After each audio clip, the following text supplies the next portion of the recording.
జై శ్రీరామ్ అందరికీ నమస్కారం. వెల్కమ్ టు న్యూస్ అఖండ. నేను మీ కస్తూరి శ్రీధర్. మిత్రులారా, మన భారతీయ సేనలో మామూలుగా కాదు, రఫ్ ఆడిస్తున్నట్టే ఈ పాకిస్తాన్ కొడుకులనట్లే.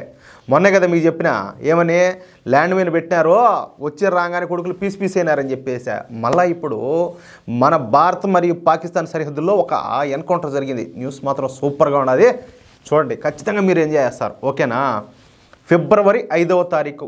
ఈ ఫిబ్రవరి 5వ తారీఖును పాకిస్తాను కాశ్మీర్ షోల్డర్టీ డేగా పరిగణిస్తా ఆ రోజును సెలవు దినంగా ప్రకటిస్తూ ఉంటుంది. అసలు ఈ కాశ్మీరీ షోల్డర్టీ డే అంటే ఏందో మీకు కొంచెం అర్థమయ్యేటట్టు చెప్తా. పాకిస్తాన్ భాషలో చెప్పాలంటే మన దేశంలో కాశ్మీర్ ఉన్నది కదా, ఈ కాశ్మీర్ స్వాతంత్రం కోసం పోరాడుతున్నటువంటి స్వాతంత్ర సమరయోధులకు గుర్తుగా స్వాతంత్ర సమరయోధులకు గుర్తుగా ఈ ఫిబ్రవరి 5వ తారీఖును కాశ్మీర్ సాలిడేటరీ డేగా గుర్తించి ఆ రోజును పాకిస్తాన్ అయితే సెలవు దినంగా ప్రకటిస్తుందన్నమాట. కాశ్మీర్ విముక్తి కోసం అంటూ పాకిస్తాన్ మసీదుల్లో ప్రత్యేక ప్రార్థనలు కూడా చేస్తూ ఉంటారు. ఈ విధంగా ప్రార్థనలు నిర్వహించే వాళ్ళలో ఈ తీవ్రవాదులు, ఈ జిహాదీలు, రాడికల్సే ఎక్కువగా ఉంటారు. ఇక్కడ పాకిస్తాన్ దృష్టిలో స్వాతంత్ర సమరయోధులు అంటే ఎవరు తెలిసినా ఎవరా? తీవ్రవాదులు అని అర్థం అన్నమాట.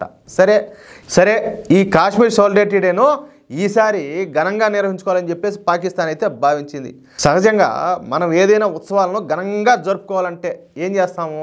ఊరంతా పందిళ్ళేసి బాగా లైటింగ్లు పెట్టి రకరకాలన్నీ పిండి వంటకాలన్నీ చేసుకొని మంచి ఆర్కెస్ట్రా దాన్ని పిలిపించి బాగా డ్యాన్స్లు వేస్తా బాగా దిల్ఖుష్గా బాగా ఎంజాయ్ చేస్తాం, అవునా కదా? కానీ అది పాకిస్తాన్ కదా, పాకిస్తాను అదేం చేస్తుంది? పూర్తిగా వెరైటీ అనమాట. పాకిస్తాన్ ఒక జిహాదీ దేశం కాబట్టి వీళ్ళు జరుపుకునే ఉత్సవాలు అవి వేరుగా ఉంటాయి, డిఫరెంట్.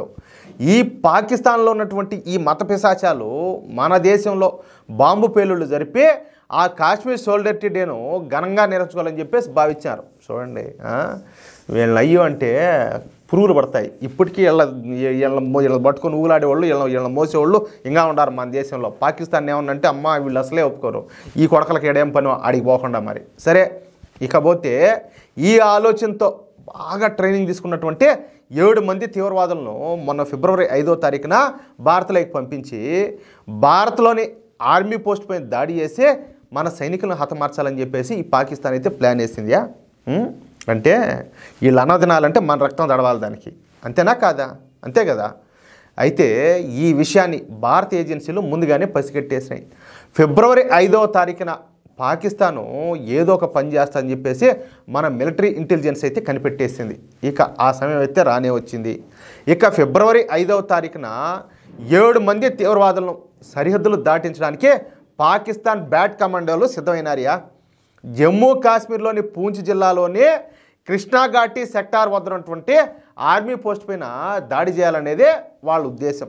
ఇక ఈ 7 మంది తీవ్రవాదులను పాకిస్తాన్కు చెందినటువంటి ఈ బ్యాట్ కమాండోలు అంటే బార్డర్ యాక్షన్ టీమ్ కమాండోలు అనమాట. ఇది ఈ బ్యాట్ కమాండోలు అంటే వీళ్ళు ఇంక తీవ్రవాదులను సరిహద్దులు దాటిస్తూ ఉన్నారు. ఒక్కసారిగా మన సైనికులందరూ ఏం చేశారు? చిరత పుల్లల మాదిరి అట్టే విరుచుకొని పడినారు వాళ్ళ మీద.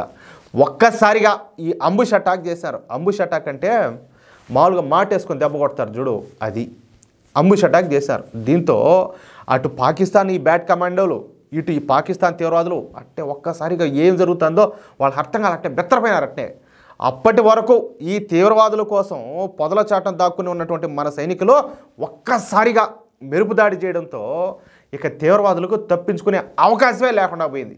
ఇక తీవ్రవాదులు కూడా సరే ఎట్టం ఒకట తేరుకొని మొత్తానికి మన సైనికులపైకి కాల్పులు అయితే మొదలుపెట్టారు వాళ్ళు కూడా.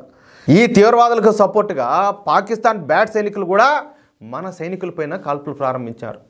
చూడండి, వీళ్ళంతా కొంతమంది వాళ్ళు పాకిస్తాన్ ఆర్మీ యూనిఫామ్ కొంతమంది వేసుకుంటారు, కొంతమందికి ఉండదు. కానీ అంతా ఒకటే, అందరూ కూడా తీవ్రవాదం ఉండాకుడుకులే అంతా కూడా. అయితే ఇక్కడ భారతీయ సైనికులు ఏ మాత్రం కూడా వెనక తగ్గలాయా. విజయమో వీర స్వర్గమో అన్నట్టు తేల్చుకుందాం, ఏదైతే అదవుతుంది అన్నట్టు ముందుకు దూసుకోమన్నారు మనోళ్ళు. దాదాపుగా 2 గంటల పాటు జరిగినటువంటి గన్ ఫైట్లో 7 మంది తీవ్రవాదులు ఒక్క సాగు తెచ్చారు. వాళ్ళతో పాటు మరొక 3 ఈ పాకిస్తాన్కి సంబంధించినటువంటి బ్యాట్ సైనికులు కూడా చచ్చినారు.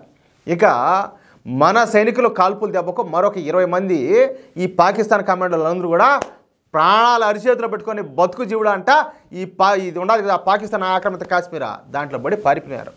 మొత్తంగా ఈ పాకిస్తాన్ నిర్వహించేటటువంటి ఈ కాశ్మీరీ సాలిడారిటీ డే రోజున పాకిస్తాన్ భారత్ అయితే మంచి గిఫ్ట్ ఇచ్చింది. పండగ చేసుకోబోండిరా, పోయి పండగ చేసుకోబోండి అన్నట్టు. తమాషా లేకపోతే అసలు ఎందుకు మన వాళ్ళు అంతా ఓపిక పడతారో నాకు అర్థం కాలే. కొడితే ఒకసారి యుద్ధం ప్రకటించి పాకిస్తాన్నే స్వాధీనం చేసుకోవాలి. మళ్ళీ ఇటు పాకిస్తాన్ ఇటు బంగ్లాదేశం ఏం బిక్తారు రా చూద్దాం అన్నట్టు. అందరూ కాదు, మనం అందరం ఒకటిగామా తినమ్మా, ఏది దొరికితే అది ఎత్తుకొని మనం పోతాం అంతే, చూసుకున్నారా అండి అన్నట్టు. లేకపోతే రోజు ఏం చెప్పాడా. ఇప్పుడు మన దేశ సైనికులు ఉన్నారో వాళ్ళు ఎండనక వాననక చలికి దుమ్ముకు ధూళికి ప్రతి దానికి అన్నీ తట్టుకొని దేశాన్ని కుటుంబంగా భావించి వాళ్ళ కుటుంబాన్ని ఇక్కడ వదిలిపెట్టి వాళ్ళు మన కంటికి రెప్పలా కాపాడేదానికి వాళ్ళు ఆడబోయి యుద్ధాలు చేస్తూ ఉంటే, సరిహద్దులో కాపలా కాస్తా ఉంటే వాళ్ళ మీద దాడి చేయాలా, వాళ్ళని చంపాలనుకుంటారు ఈ కొడుకులు. తమాషా అదే. ఎన్ని రోజులు ఈ ఆటలో?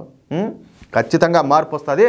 ఇలాంటి వాళ్ళందరికీ కూడా టైం అయితే దగ్గరే పడి ఉండాలి. ఏమంటారా మిత్రులారా? ఈ న్యూస్ కనుక మీకు నచ్చినట్లయితే, అదేవిధంగా నేను చెప్పిన మాటలతో మీరు ఏకీభవిస్తే తప్పనిసరిగా ఈ న్యూస్ నలుగురికి షేర్ చేయండి. అలాగే ప్రతి ఒక్కరు కూడా మీ యొక్క అమూల్యమైన అభిప్రాయాలు ఖచ్చితంగా కామెంట్ చేయండి. ఇంకో మాట, ఇంతవరకు మీరు కనుక మన ఛానల్ సబ్స్క్రైబ్ చేసుకున్నట్టయితే ప్రతి ఒక్కరు కూడా మన ఛానల్ సబ్స్క్రైబ్ చేసుకోండి. ప్లీజ్ సపోర్ట్ చేయండి. జై శ్రీరామ్, జై హింద్.